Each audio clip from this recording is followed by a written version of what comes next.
Good morning, everybody. We're back at the Shepherd Station. We're welcoming you back to our show. I'm your host, Eric Duhame, and with me, as always, are my co-host, Andy Hughes and Thomas Brown. We have an outstanding show for you today. First of all, we're coming to you from the Stockyard in Headland, Alabama on the square. It's 24 East Church Street on the square in Alabama. Come by and, in Headland. Come by and see us. Great sandwiches, great coffee, great place to hang out. If you can't come see us, we get all our coffee from Mineral City Coffee Works in Dothan, Alabama, downtown. Zach and Destiny are outstanding. They roast everything in-house. If you can't see us, go by and see them. We'd love to see you. We have a very, very exciting show for you today. I'm really excited for this. We have with us via Zoom, Jared Hudson, former U.S. Navy SEAL, owner of the Shooting Institute. Has another company that has an outstanding mission, and we're really going to dive into that pretty hard. It's Covenant Rescue Group. And then he is an amazingly strong man of faith that we're going to talk about in depth with him as well. So let's just jump right into it. Jared, welcome to the show. Hey guys, thanks for having me. So we got into this. Me and Andy were talking one day, and we were like, we'd really like to get this guy. I've been following you for a little while on the Shooting Institute on social media. Watch your Sunday sermons. Yeah, week. Absolutely. I watch those quite a bit. Oh, the Sunday brief or whatever. Yeah, Sunday brief. Yeah. Sometimes we just do a rerun because it's too much between either travel for work or the kids to get one recorded. So I'm glad that hopefully y'all hadn't seen too many reruns recently. No, I hadn't come across that, but it does seem like, talking to you the past few days, you are a very, very busy individual. So I can understand putting the reruns out. Yeah, we're full tilt. There's no doubt about that. Well, just to dive into you a little bit, can you give us a little bit of background on yourself? Start with, and I don't want to go too much into your childhood. Good childhood, upbringing. Where are you from, and all that?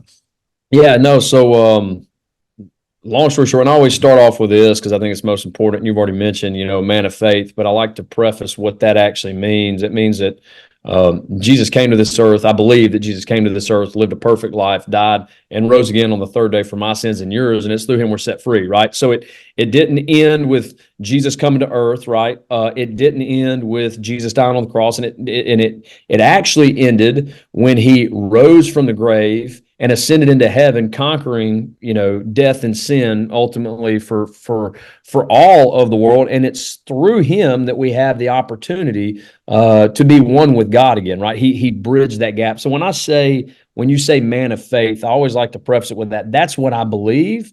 I grew up that way. A lot of people don't have the opportunity to grow up like that. My dad, he's got I forget his higher level of education, if it's a PhD or a master's, it doesn't matter, but he has one. It's in divinity. He's a pastor. So I grew up with him teaching me. My grandparents are the same way. My aunts and uncles. We have our family is very Christ-rooted, Christ-oriented, as Paul would say, Christ and Christ crucified. So I was raised in that. So in Proverbs, it says, train up a child in the way they'll go, and when they're old, they won't depart from it.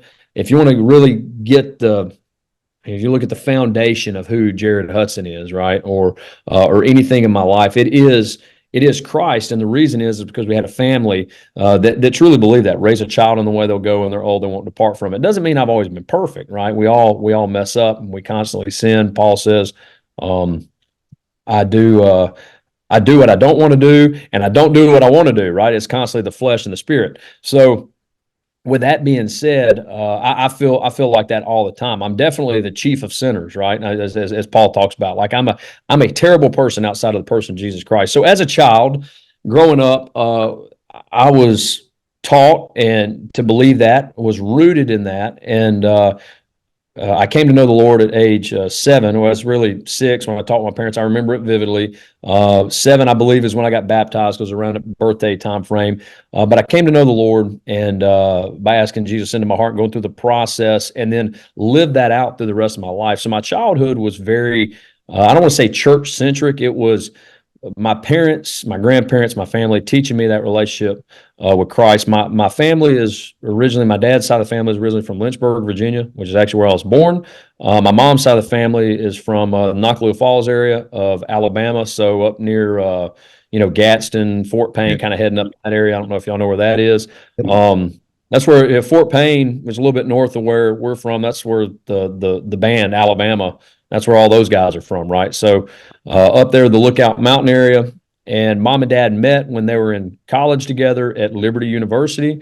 My dad, that's where he got all of his degrees from, and my mom, the same. She attended there. She didn't finish, but that's how they met in Virginia, Lynchburg, Virginia, where Liberty is. And, surprisingly enough, I actually got my master's from Liberty as well. When I went back to school to finish it. So, the family from that area moved here to the Birmingham area where I'm at now, for my dad's work, probably when I think I was in the 7th or 8th grade. And, this is kind of where I spent my high school days, which is what most people think about when they're growing up around this area, of Alabama. What'd you do in high school? You played ball. I played football. You played baseball, wrestle, hunt, fish, do all the normal stuff a kid does. And, get into working out, doing all that. And that was kind of my life here. We went to Gardendale First Baptist Church, which is where kind of my youth group time. That's where we grew up. Spent a lot of time in that church with solid pastors and youth pastors who would pour into kids' lives, which helped root us even more. Right now, that's outside of our parents, who's the main hierarchy that God's placed over anybody's life is your mom and your dad. Right? That's just so you know, for your listener, that's the first commandment that deals with people. Right? So you've got the first 4 commandments deal with God, right? And then the 5th commandment, the first one that deals with people is honor your father and mother, which I find pretty interesting because the next one is don't murder, right? So even before don't murder, honor your father and mother. Yeah.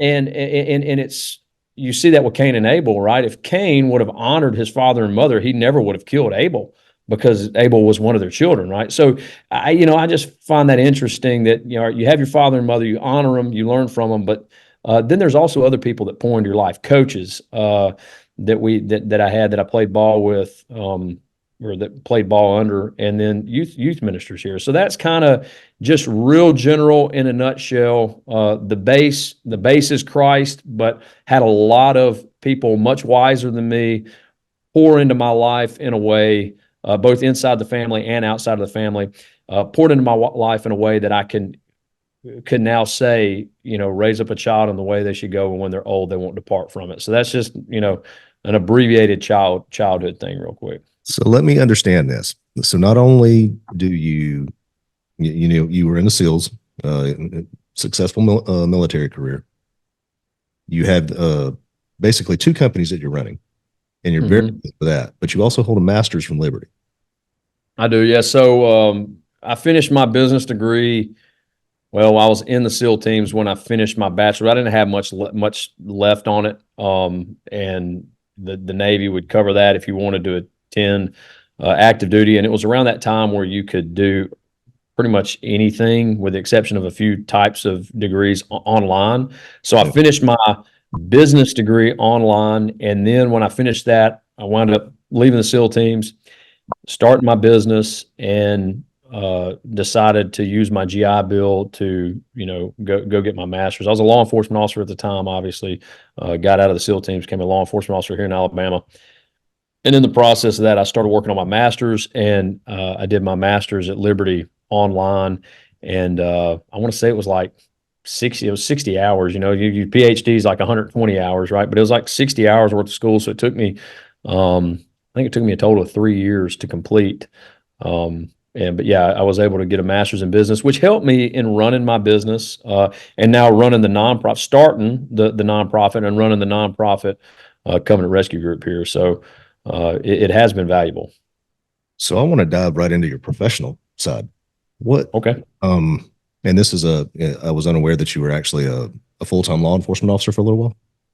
I was, yeah. So I was full-time law enforcement for a while, and then when my business kind of had enough kick in that I was like, hey, I'm going to leave doing full-time law enforcement. I can make more with the business.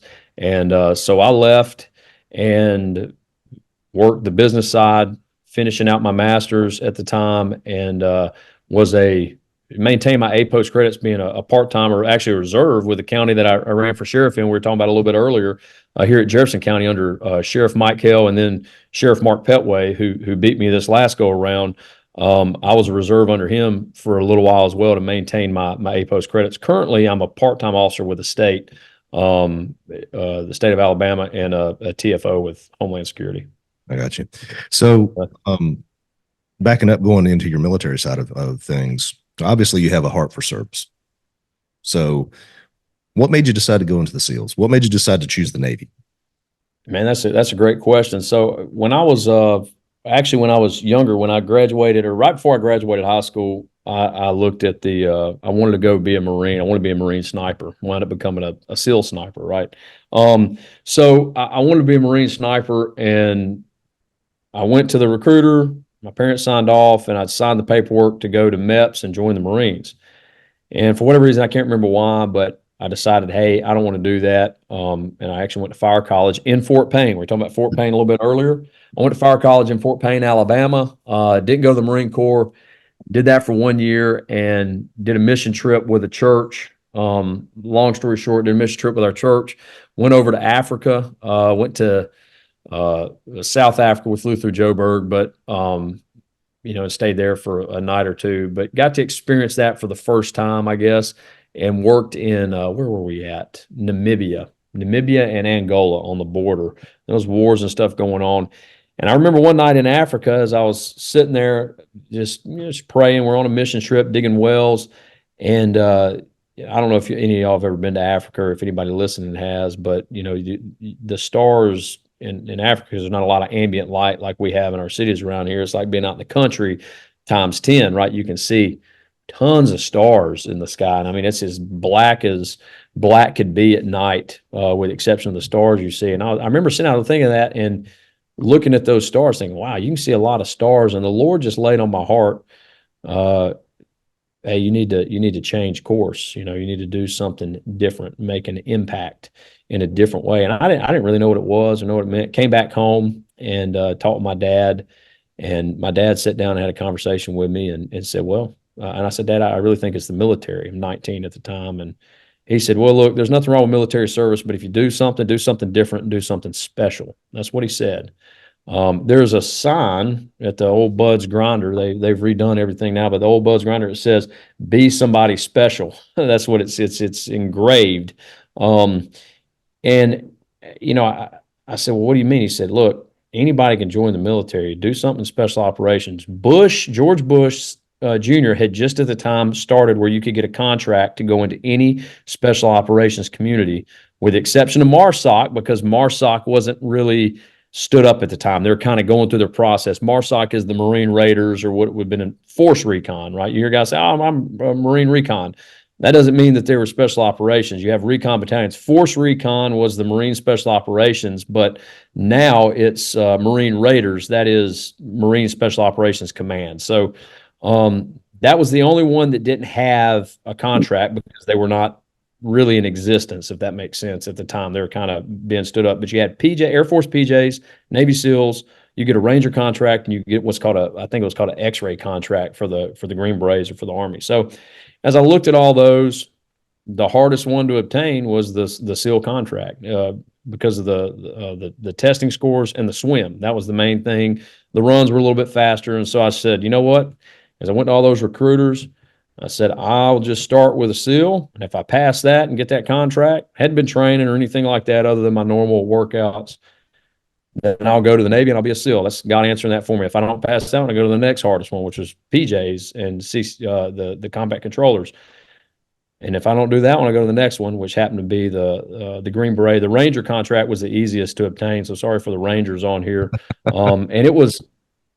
So people always ask this about Rangers. I said there are guys who haven't been to Ranger school or not Ranger tabbed, who are more Rangers than a lot of guys who are Ranger tabbed. So Ranger is just a leadership course in the Army. Like we have SEALs especially officers that go to Ranger school.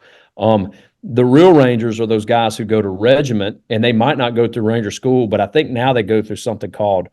I got a buddy that's an instructor over at Ranger School, but I think he said it's RASP, or it was RASP, Ranger Assessment Selection Process.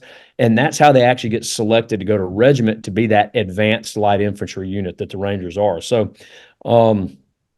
that being said, that's kind of the process to become that. So when everybody thinks Ranger, they think, oh, that guy's got a Ranger tab. He's a Ranger. Nah, no, not really. He went to Ranger school. Ranger qualified. Yeah. You've got guys who are in regiment that are way more a Ranger as we think about it, than those who have been to Ranger school and are rocking have that rocker on their shoulder. So Right.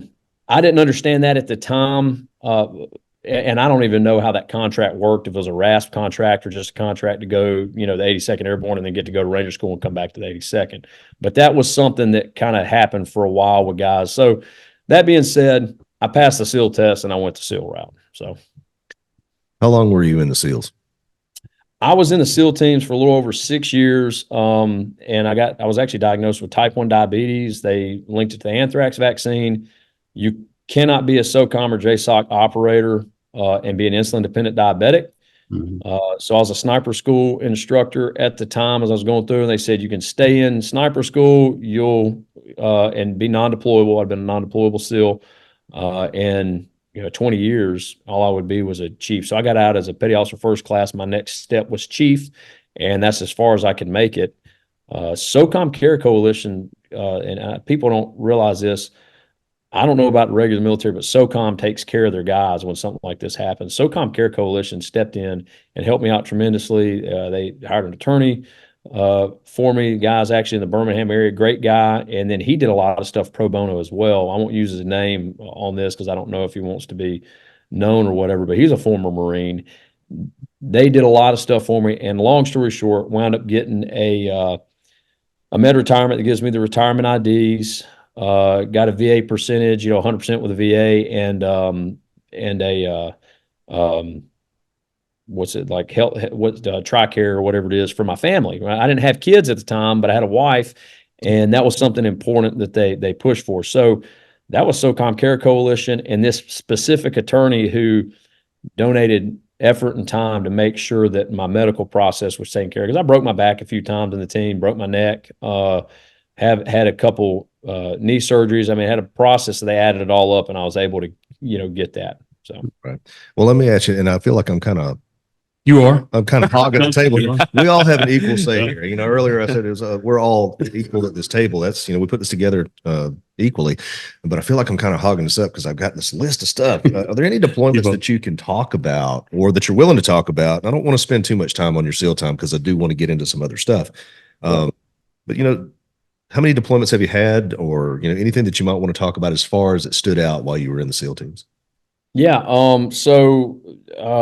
Long story short, the way the Navy works, you're on a sea duty or a shore duty.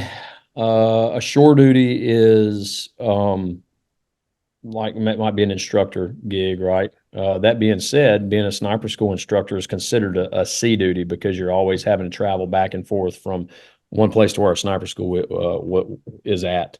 That being said, in the SEAL teams, the common rotation for your number teams is basically 6 months deployed and then an 18-month training cycle, 6 months deployed, 18-month training cycle. You can just kind of do that over and over again.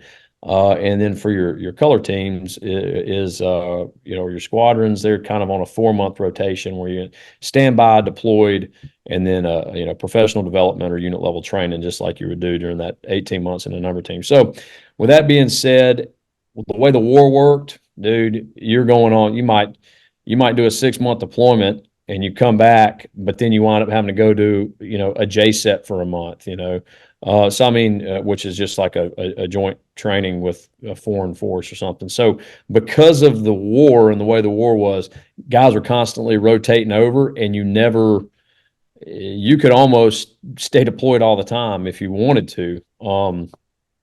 So for me, I got to go on a bunch of different deployments, different countries, some of them for 2 weeks, some of them for 6 months, some of them for 3 months, just depending on what it was and what the cycle was. But probably the coolest place I went, and we did a lot of cool things there, but was in South Korea and working around the demilitarized zone up there with the ROC SEALs. And I say coolest, that was Now, for those Combat that are listening, explain what the rocks. Republic of Korea. So that's your South Korea SEALs. Those dudes are harder than a coffin nail, man. Those dudes are tough guys. I like working with those guys. They're probably my favorite partner for us. That's why I liked them. And that country is actually pretty heavily Christian, for all intents and purposes. So I enjoyed going to Korea. I actually went to Korea twice. When I was there, it was snowing and cold one time, and then one time it was more. It's kind of like the seasons here, right? It's like a springtime, dogwoods blooming. It was a beautiful place, and I love Korean food. Not the squids and all that crap. I'm talking like pork they cook in front of the pork and all that. That's so. But that was pretty cool, and working with those guys are very professional, unreal. So I would say that they stood out to me. They still stand out to me just because of the level of professionalism and just how tough those dudes were, man. Yeah, they are unbelievably tough. What team were you assigned to, Jared? Team 3. Team 3. So we did some cool deployments to a bunch of different places in the Middle East, obviously, Yemen, Jordan. I won't talk too much about what was going on around there. I was actually overseas when Benghazi happened. We were rotating back out. Remember the Benghazi strikes killed Ty Woods, and those guys. Ty Woods was actually a buzz instructor of mine, Glenn Doherty and all them. But all of that being said, we did some cool stuff in that area around the Horn of Africa, some anti-piracy stuff, and just some things in that area, ship takedowns and different things like that. Working with other counterterrorism units from other countries, and then also working just solo on our own. More recently, y'all probably heard about this in the news. Their names are in the news. I won't use their names. I didn't know them well. I'd met them both one time. I think last summer before. Sometime we were putting them through training.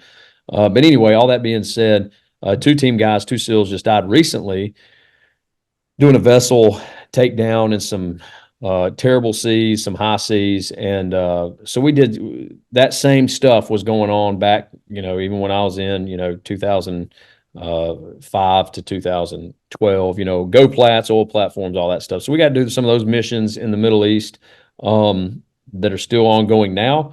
And then the best deployment by far would have been deployment to Afghanistan. Obviously, Iraq, Sadr City, that kind of area. I kind of caught the tail end of some of that stuff, but not like some of the guys got, like Chris Kyle and those guys who were there. Everybody knows Chris. I think he's all over the media. He died obviously not long ago, maybe 10 years ago now.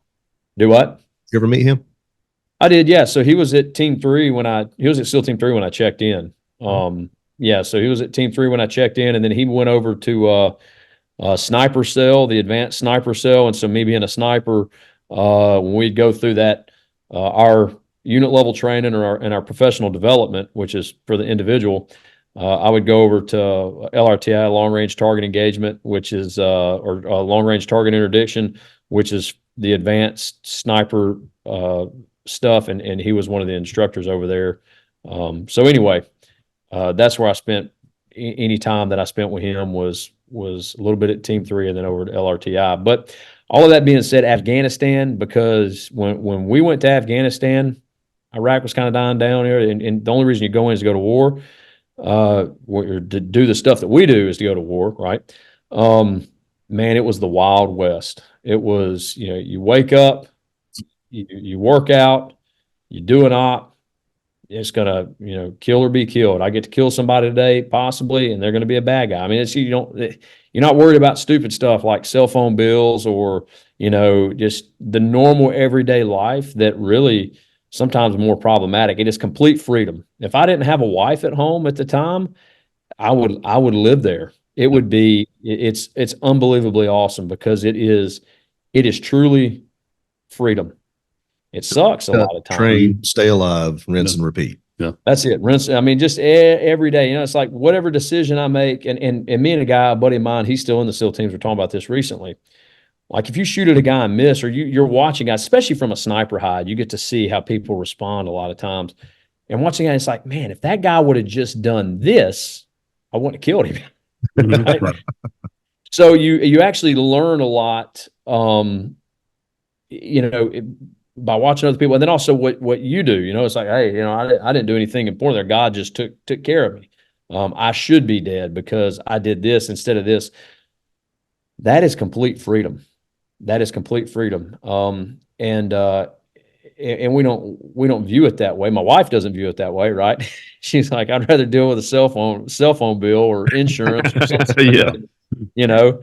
And me, I would rather not. I would rather not deal with that. Now that I have kids, it is a little bit different because I don't want my kids to have to experience that. I think one thing we forget in our nation, and not to make this anything other than, you know, what we're talking about, but we have this idea that we have rights. Everybody's got rights. Everybody got rights. No, you don't have rights. Right? You got a Bill of Rights that outline the liberties that you have. And the thing that's different about liberties or about freedoms is we always say freedom ain't free. Well, it ain't free because somebody's paying for it, right? So you can do different things in this country. But the other thing is there's a responsibility on you. That's the difference in liberty and the difference in rights. The Bill of Rights just outlines liberties that we have, but those liberties take responsibility. I am responsible for what I have, and it's a scriptural principle because who's the kings of this nation? It's not law enforcement. It's not the governors. It's not Congress, senators. Those are just elected officials. What's it starts it out? We the people, right? And we all heard the saying, heavy is the crown. Do you know where that saying actually comes from? It's heavy as the crown. It's the burden of being the king. But Jesus says, if don't let any one of you consider yourselves a teacher or a leader, because if you lead one of these little ones astray, it's better you had a millstone tied around your neck and thrown in the ocean. Right. He says it's better that you drown.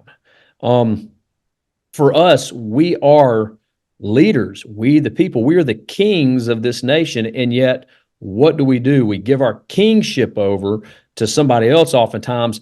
Not, and it's not, I'm not talking about the people we vote in. I'm talking about you as an individual. You are your biggest problem.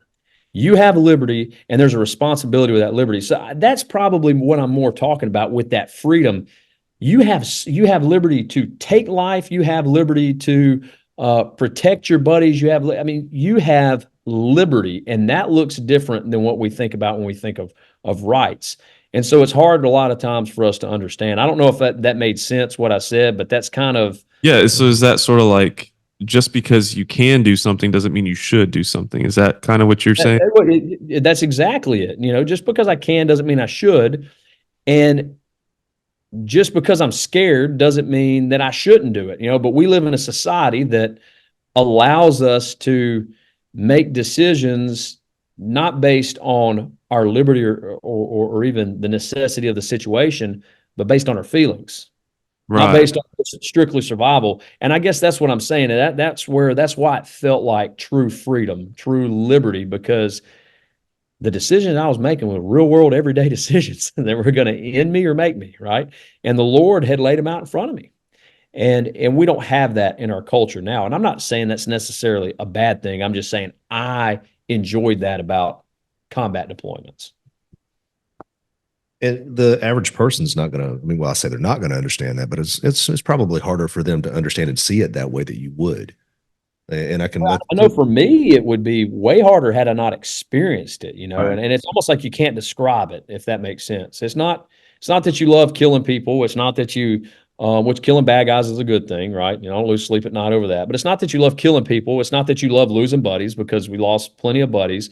It's that you love the liberty, the freedom that you have in literally what I do is I might live or die today, you know, and it's in God. You just walk through life. Hey, it's in God's hands. It's truly in God's hands. You're not relying on a paycheck or a health insurance or whatever it is. It's truly in God's hands.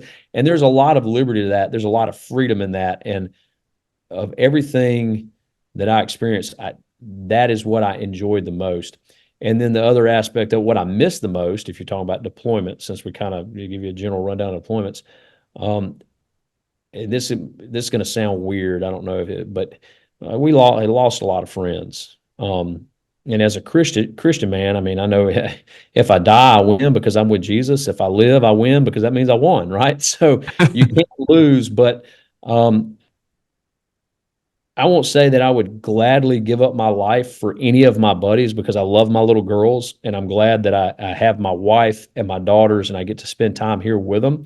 But that is the hardest thing, knowing that my buddies have died and dudes are still continuing to die.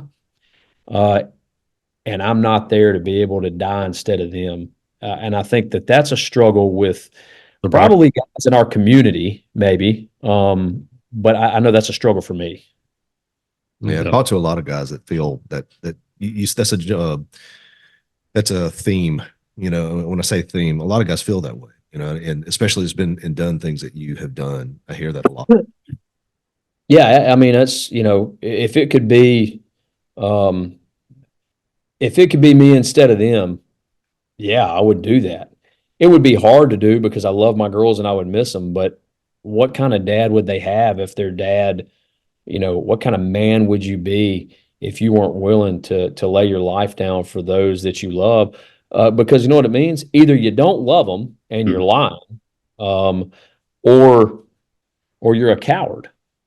Yeah. And that's the only two things that exist. You know, you do love them, but you're too cowardly to do anything about it. And so that's probably, if I say the greatest struggle, the thing that I desire is to be there suffering with the guys, right? Suffering produces, what is it? Romans 5, I believe, chapter 5, verses 1 through 4, maybe, or maybe it's verses 4 through 8. But either way, suffering produces perseverance. Perseverance produces endurance, and endurance produces hope. I believe are the thing that's laid out. If I didn't screw it up too bad there, I kind of know the Bible a little bit. Yeah. No, you're right. I've got about 1,000 questions for you just on all this stuff alone, but I'm Shoot it. You know, you're talking about your buddies and dying for your buddies, and especially those that you don't know what their condition is. You don't know what their personal relationship with Jesus Christ is either. You know, and I've got a thing I say in a lot of my law enforcement presentations that I do. It's you know, and this is just from knowing my personal relationship with Jesus Christ. I say, I don't want to die, but I ain't scared to neither. You know, that's right. Yeah. So that's the way I look at it, you know, but you know, you don't know the condition of your teammates sometimes. Sometimes that's not talked about. Sometimes we don't talk about things like that in a setting like you know, like me and Eric were in for years in law enforcement setting, especially a team setting, you know, with a SWAT team, especially with a team like you were involved in, the SEAL teams. Sometimes you don't talk about things that you need to talk about between men. Yeah. No, and that's, yeah, I would totally agree. And even one step further, you know, I mean, if you really look at it, what's Paul say? You know, mimic me as I mimic Christ. You know, we look at that and at face value, our culture, that's an unbelievably arrogant statement to say. Copy me as I copy Christ. If Jared Hudson said this, people would hear that. I know my wife would be like, "What are you saying? No, we're just going to copy Christ, not copy you, right?" But Paul said, "Mimic me as I mimic Christ." Man, that is a heavy statement. That guy is so humble. Guy is so humble that he says, "Don't do what I do. Do what I do when I do what Christ did." Right? That's so it's a humble statement, but it's also a heavy statement, a heavy burden, because that means I better be doing what Christ does as people are following me, right? And we know kind of the reason Paul says that. Go ahead. I said, we're that earthly example. I mean, Jesus Christ isn't walking the streets of the earth now, so they don't have that example. We as Christians, especially as Christian men, we're that living example that people have to look at. And that's what Paul was saying, mimic him as he mimics Christ. Yeah. We have to be that carbon copy. But here's the thing that we look at, you know, because and this is a problem with, in my opinion, with say the Church of the West. I'll just say, like, you know, Western European Christian mindset, for lack of a better word. We let our niceness become a vice almost, right? When we look at death, you say, I ain't, you know, I don't want to die, but I ain't scared to die, right? That's G.K. Chesterton. That's a, you know, quote he says. He says, you know, you drink death like desire life like water, but drink death like wine, right? You're on the precipice of life or death, and I want to live, but I embrace the willingness and the ability to die. That's the only way that you survive, and that's what G.K. Chesterton was talking about as a soldier if he's going to survive. But look at what Jesus did. If we really want to be like Jesus, Jesus didn't what's it Maximus in Gladiator, says that what the emperor tell him. He said, death smiles at every man. All a man can do is smile back, right? Yep. Jesus didn't even smile back. He knocked death's teeth out, teeth, and he conquered death and rose from the dead. So he took it one step further. And we ain't even got to do that. Yeah. All we have to do is do exactly like you said. Hey, look, I want to be here with my family as much as possible. But if it means that I die, so be it. I'm being more like Christ. Christ said, pick up your cross and follow me. Die to yourself daily. When you pick up a cross, that's it. That's a heavy burden. But what's Jesus say? My burden is easy, my yoke is light. So it's easier than the burden of what we talked about earlier, the liberty of living under the lordship of Christ, which I don't remember how many times it is, but he's declared Lord more times than he is Savior. We often hear Savior, but I think it's less than 20 times that he says Savior. It's actually Lord. So when we are under the lordship of Christ, there's an unbelievable amount of liberty and freedom. And I at least have some small sense of what that should feel like just with those combat deployments. Sorry to derail all that with those. No, You're good. good, man. I like it. I like it. Yeah. Really good. answers. I was trying to get Andy a little more, I know he's got 1,000 questions too. Thomas is normally the one. Andy, they stuck you over there in the back, man. I mean, you look like they're all in the forefront. It's the only You see that window. face? You That's see, all we like can get. right here, that little window right there. That's it. For Andy Hughes. Yeah.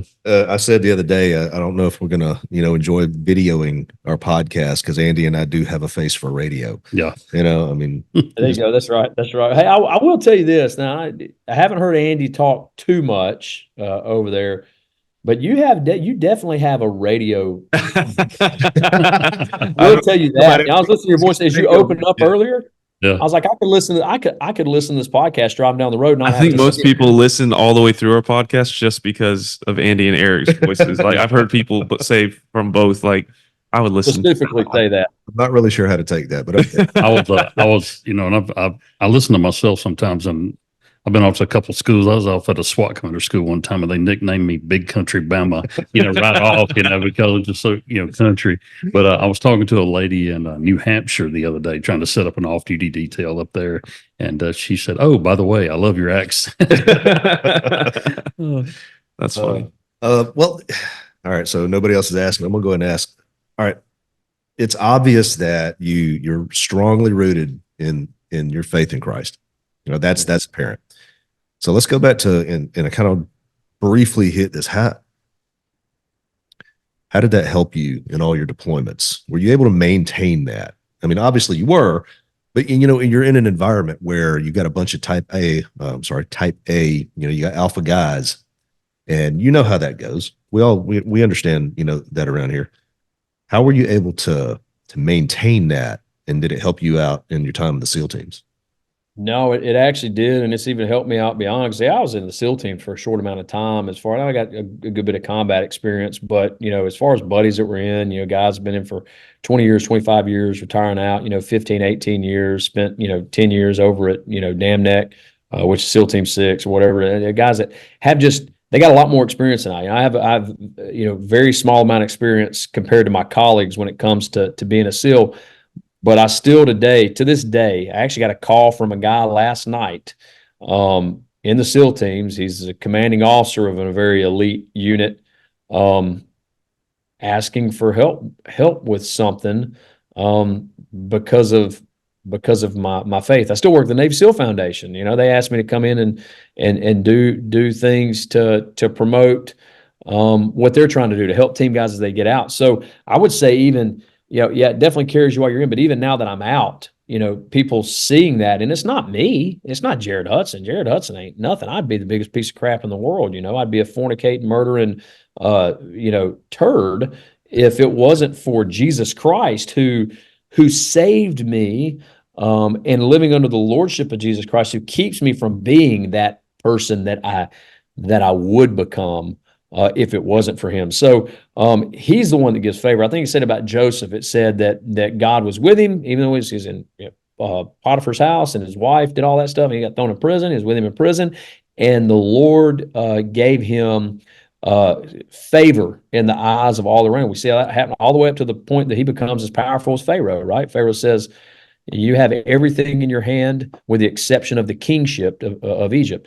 So I would say that favor that is the hand of God is how I made it. Because you play, they want to play these dumb, drinking games, go to strip clubs, go to all of these things, and it doesn't mean that I most certainly haven't lived a perfect life, and I did things that I'm ashamed of. But early on in my career, the Lord gave me opportunities, I guess, to not have to partake in those things and still maintain clout, and gave me an early, got to go to sniper school really quickly, was able to do that. That was kind of my cup of tea. Grew up hunting in Alabama, loved sniper school. It was a blast. It was probably the most fun training ever.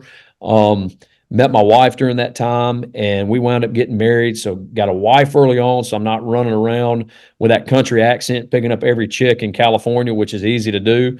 When you're a SEAL and you got a country accent, it's easy to have women want to talk to you, especially if you're in the wrong places. So my wife met her through my family back at home. My mama was worried. She was scared to death that I was going to marry a California girl. So they were always looking for me, somebody, and they found my wife, Lauren. We got together, got married early on, and then I did a combat deployment pretty early in my career in the SEAL teams, and had the opportunity to go overseas and fight in combat and kill people. And that is kind of, for lack of a better word, if you have that's clout amongst guys who maybe they don't have that, or they have a little bit, or you've at least proven yourself, because otherwise you prove yourself with stupid, drinking games and bar and, strip clubs and all that. I didn't have to experience that, like I've talked with some of my buddies who had to experience that. And I just look at that as the Lord placing me in certain positions to give me favor early on. And so that's what carried me through. And then when people saw that, they're like, "Hey, this dude's a Bible thumper," is what they would call you. This dude's a Bible thumper, but he ain't afraid to dust somebody. And that's kind of that was my thing. So That's cool. That's really good. I was going to ask you just about your faith in the military, and that you mentioned some things like people reaching out to you and stuff like that. But, what was that like? Can you talk more about like what that was like? You said people called you Bible thumper and stuff. I mean, do you think that was there a lot of persecution for you being a Christian or anything? No, not persecuted. I mean, I would argue that it's nothing we go through here is persecution, really. I mean, maybe made fun of a little bit, but like I said, the Lord gave me favor. He provided. Now you look at Joseph. I was just talking about Joseph. He was persecuted. Joker was thrown in prison for something he didn't do. He was thrown in a hole because his brothers didn't like him. Maybe he was a little bit arrogant with his presentation of his dream. Maybe. I'm not saying that. I'm just saying, let's say you could go that route. That Joker was persecuted. He was thrown in a hole, and it was because of his brother Reuben that they didn't kill him, and they sold him to the Ishmaelites that came through, who sold him to the Egyptians. That is persecution. Getting made fun of a little bit, or feeling a little uneasy because they don't like the fact that I read the Bible. No, I'll piss on you. That's not persecution. Right. It's not. Love the way Man. you don't even edit. No, I'm not. No, that's great. Not at all. I don't feel I was persecuted at all, and most of those guys would claim to be Christians. I would say 90%, maybe 85% of the SEAL teams, the guys that I ran into, would claim to be Christians, whether they were. Now, we've got a lot of different sects, sects, right, of Christianity. They'll lump Mormons under that. I don't believe Mormons are Christians, right? I got friends that are Mormons. They might hear this podcast. There's not a denomination. You do not believe in the same Jesus I believe in. You got Catholics. As you go down the list, I'm just kind of lumping them all in that. We still all had the same sort of mindset. It wasn't like you're at Yale University and nobody believes in God because they're all smarter than God in their minds, right? There were a lot of guys who claimed to be Christians. There weren't a lot of guys who lived as if they were Christians. Does that make sense? Yeah. That's not a level of persecution just because you're not living like those who sin. Does that make? I don't know if that makes sense. That's really good, and that's something that we had talked about before, even what real persecution is. And I think I had said, and a couple of us had said, that Americans have not experienced that. No. Like it's not the same at all what we experience over here. You know, you don't get the job, you don't get the car, you know, whatever happens. Yeah, we might experience some level of suffering, but we don't experience I persecution think on we that level. experience some level Yeah. of discomfort. Yeah, Good, discomfort, maybe That not even probably- suffering. Yeah. Now, I will tell you, Joe Rogan said recently, I forgot who he was talking to. He said, man, I've never seen anybody. Everything, it doesn't matter what you believe, as crazy it is, Scientology, and he said, doesn't matter what you believe. It is hell. You can't go after it. You can't make fun of it. He said, but Joe Rogan was saying this on his podcast. He said, but Christians are gone after more than anybody I have ever seen. So there is that aspect to it, but that's not necessarily persecution as we envision it. Does that make sense? Mhm. Like you said, it might be a level of discomfort, and there's probably truth to it. Truth that we are targeted because we're not of the world, right? We're of Christ. But that doesn't. When I think persecution, I think when we were doing a project in Burma, whole villages were wiped out by the government because they were Christians. And I remember probably the top 5 worst things. This is number 1. I would say what Hamas did in Israel. We're over in Israel working and seeing what Hamas did to the Israelis is probably number 3 or number 4 that I've seen. But number 1 is them taking babies, like my 2-year-old girl, naked, and throwing the babies alive into fire, a pile of other burning bodies and babies. That to me, seeing that in that experience because they were Christians, that's what I think of when I think of persecution. Yeah, losing your life for your faith, I believe, is what you Yeah. know. That's persecution. That's what you think of, at least, or the Christians that had to, their kids were being taken in the Roman Empire. What was it? The guy's name started with a D. I think it was around 145 AD.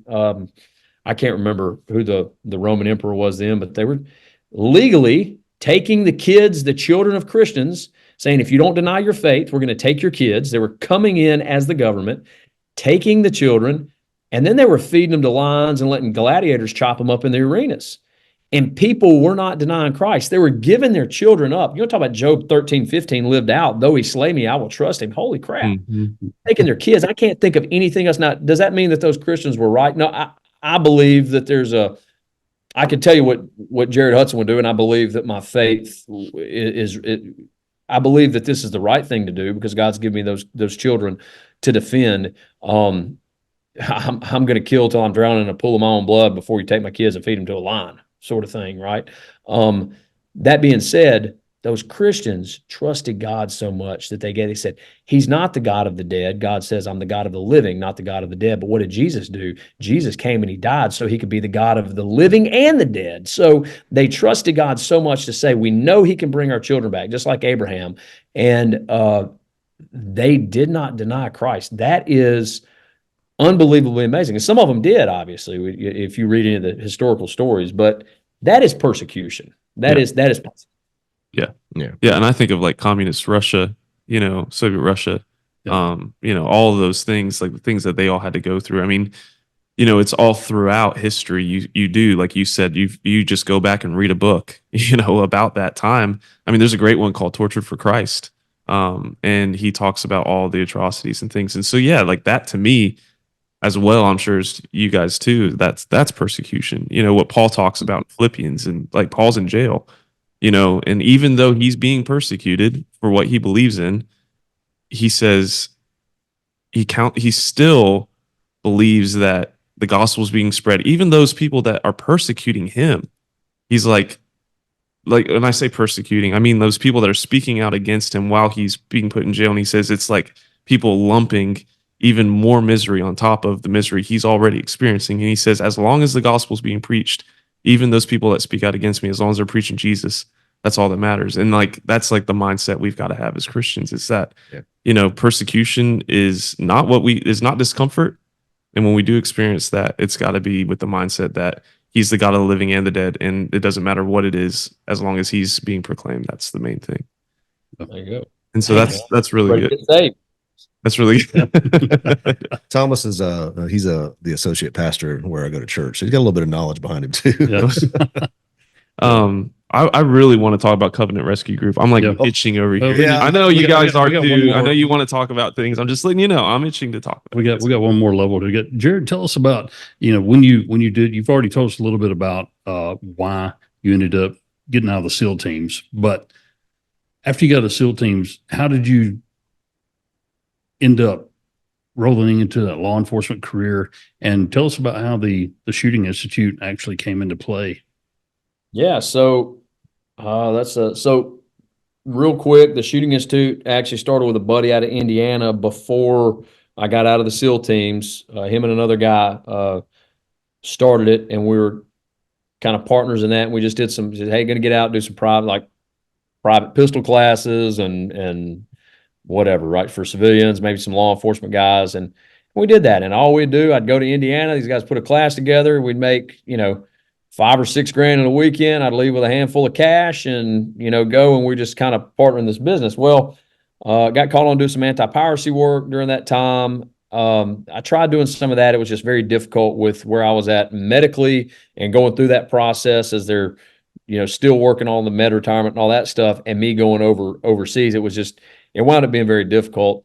And so when I started doing that, I said, hey, I'm going to break off and start my own company, and I'll just be the Shooting Institute Alabama. Y'all have the Shooting Institute Indiana. I'll be the Shooting Institute Alabama. That's kind of how it originally broke out. So I started the company so I could do my own contracts. Couldn't do those overseas contracts. It was just too difficult with me going through the medical process it was at the time. And they were just like anti-piracy, contracts and some, just stuff here and there in the Middle East. And I'd met John Samaniego, who's the Shelby. He's the Shelby County Sheriff right now. I knew John. I knew and, John when he was at Tuscaloosa PD back in the '90s. Yeah, I've known John Okay, since yeah, there you probably go. about So 91, 92. And I like John Sammy. Actually, somebody recently told me I don't think he likes me very much. I don't know why, but he's the one who got me into law enforcement. But I met John Samaniego when I was working with a West Coast fugitive task force with the Marshal Service. They would come down and use our kill house in the SEAL teams, and I met some of those guys there, and met their chief and all that. And John came out for some sheriff's or chief's conference or something, and they introduced him to him. Hey, this guy's from where you live at, in the Birmingham, Alabama area, and he gave me a card. This was maybe 2 years prior, I don't know. And I happened to have his card in a cruise box, and I thought, you know what? Maybe I need to just look at doing local law enforcement. And so I reached out to him, and he got me in the process, and I was hired by Shelby County Sheriff's Office, went to the academy, and actually, to be honest with you, I didn't mind the job. I enjoyed it quite a bit. My medical stuff still made it hard working, night shifts some, and then rotating over. They moved me to where I could work days, but I would go pick up people to jail and I'd bring them back, or I'd answer calls during the day, just 5 days a week, as I was going through the medical thing and finishing my degree, and had some business opportunities open up that I was not going to be able to pursue and be a full-time law enforcement officer at the same time. So that's why I left full-time law enforcement at Shelby County and pursued those business ventures. So the Shooting Institute at the time, so the Shooting Institute in Indiana, kind of waned. They just did some NRA classes for guys.